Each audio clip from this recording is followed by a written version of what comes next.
Security isn't static. Even after you harden an environment, even after you lock everything down, review policies, tighten IAM roles, restrict access, deploy monitoring, things still change. Configurations evolve, new deployments happen, dependents update, emergency fixes get pushed, permissions get adjusted, and slowly, sometimes invisibly, your environment begins to drift. This is what we call surface drift. Surface drift is the gradual divergence between the attack surface you think you have and the one that actually exists in runtime. It's the gap between the blueprint and reality. Your blueprint might live in infrastructure as code, in policy definitions, in architecture diagrams. It represents the secure, intended state of your system. But reality lives in live cloud resources, active access control lists, running containers, issued certificates, temporary tokens, emergency console edits. And those two states, the intended state and the actual state, slowly begin to separate. Drift isn't a dramatic event. It's not a breach. It's not a zero-day exploit. It's incremental. And that's exactly why it's dangerous. A small misconfiguration today, maybe a slightly permissive firewall rule, doesn't seem catastrophic. But months later, combined with a widened IAM role and an untracked API endpoint, that small change becomes part of a viable attack vector. Drift increases the probability of compromise. It extends attacker opportunity. And it does something even more damaging.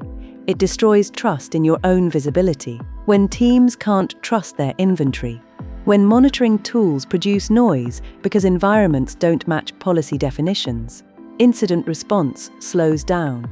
Security teams start questioning whether alerts are real. Engineers stop trusting dashboards.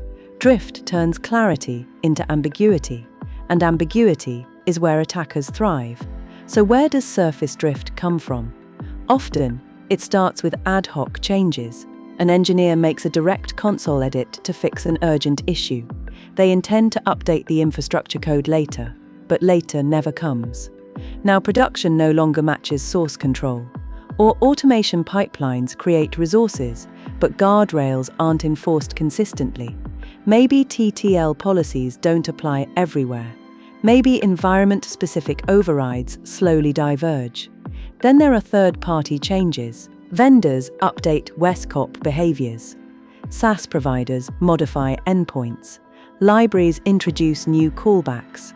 Suddenly, a new entry point exists that was never modeled in your original attack surface. Credentials and secrets drift too. Tokens leak into logs. Temporary secrets get cached in build artifacts. Diagnostic environments inherit access they were never meant to have. And then there's shadow infrastructure.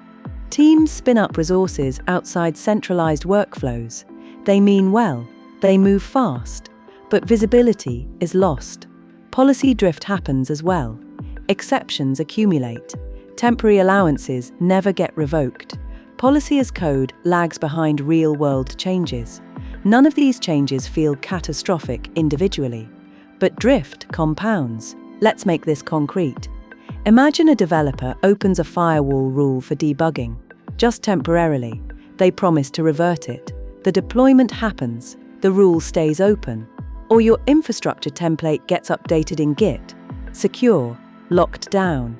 But a legacy CI pipeline still uses an older template that creates permissive storage buckets. Or a CI runner caches a long-lived token in build artifacts. Later, someone pulls that artifact into a troubleshooting VM, and that VM has external exposure. Each scenario is small, each scenario is plausible, and each one quietly expands your real attack surface beyond what you think exists. So how do you detect drift? You reconcile state. Continuously, you compare desired infrastructure state from IaC with the actual cloud state. Any divergence becomes an alert. You monitor event feeds, resource creation events, DNS changes, certificate issuance, IAM modifications. You enforce runtime policies that log or block non-compliant resources at creation time.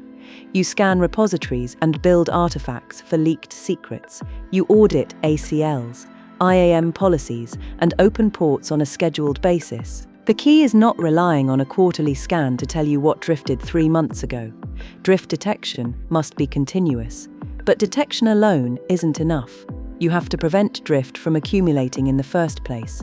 That means enforcing infrastructure as code only changes. No direct production console edits. If changes must happen, they go through pull requests. It means policy as code with deny by default principles. Public buckets, blocked. Overly permissive IAM, blocked. Dangerous ACLs, blocked automatically. It means immutable deployments, replacing resources instead of patching them in place. It means event-driven validation. The moment a resource is created, it gets checked. If it violates guardrails, it's quarantined or remediated immediately. And if emergency console edits are unavoidable, they require automatic ticketing and guaranteed rollback windows. The goal isn't to slow engineers down. The goal is to make safe patterns the easiest patterns. Now let's say drift has already occurred. What then? First, prioritize by risk. What's exposed? How valuable is the asset? What's the blast radius? Second, automate remediation wherever possible. If a bucket is public, make it private automatically. If an IAM role is too broad, reduce it programmatically. For more complex issues, redeploy from trusted templates instead of patching manually. Audit exceptions. Temporary allowances must have expiration dates and SLAs. And if drift led to an incident or near miss, perform a root cause analysis, not to assign blame, but to fix the automation or process gap that allowed it. Drift isn't a failure of individuals, it's a failure of reconciliation. Verification closes the loop.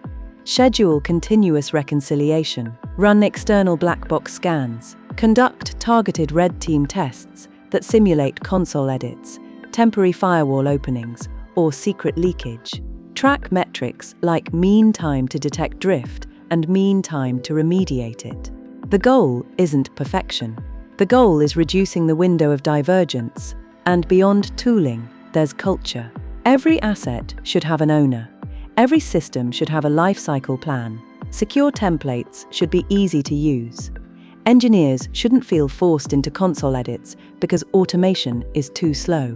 Drift detection should be treated as a signal to improve developer experience, not as punishment. When you measure things like console edits versus IaC changes, policy violations at creation, drift frequency, and remediation times, you start seeing real operational improvements. Fewer emergency fixes, less alert noise, clearer visibility, lower risk. Surface drift is slow erosion, it's security decay over time. But if you design your systems for reconciliation, automation, and accountability, you stop erosion before it becomes breach. Security doesn't break overnight, it drifts, and the teams that win are the ones who notice the drift and correct it before attackers do.